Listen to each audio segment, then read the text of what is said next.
Parfaramizda ham chiroyli qilib ximikatlarga tayyorlab oldik. Endi ximikat jarayoni. Kimga shunaqa ximikatlar bo'lsa, xizmatlar bo'lsa, aloqaga chiqaverasizlar, sifati bilan, garantiyasi bilan chiqarib beramiz. Ozgina bo'lguncha o'zlaring bitta baho berib qo'yasizlar. Xohlasa inshaalloh yangidek chiqarib beramiz. Kimga shunaqa xizmatlar bo'lsa, aloqaga chiqaverasizlar.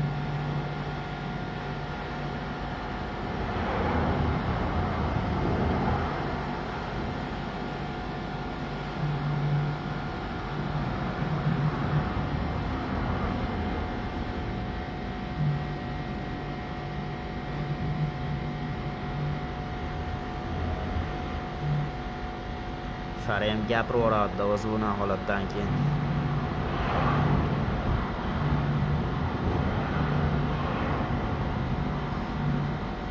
Yangi optik olgandan ko'ra radnoy narsa bo'lsa, sizlarga Shahab akalar maslahat beraman. O'zini zavodskiy chiqartiringlar.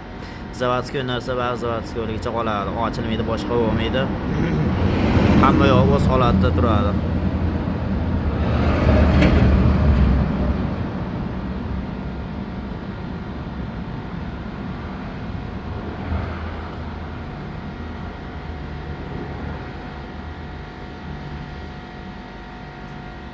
Doğrusu güzel çıkıyor paramız.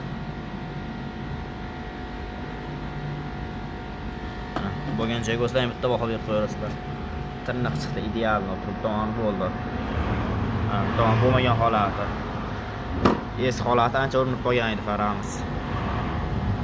Bunisi ham turibdi hali. Nima ham qilamiz ximikat?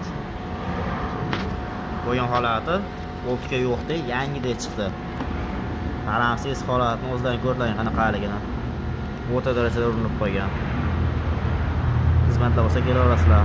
Aloqaga chiqib, chiroyli qilib garantiyasini qilib beramiz. Manzili Yaypanda joylashgan. Hozir ikki xilligi bilinib turibdi. Bo'lgan holati, epilus bo'lmagan holati.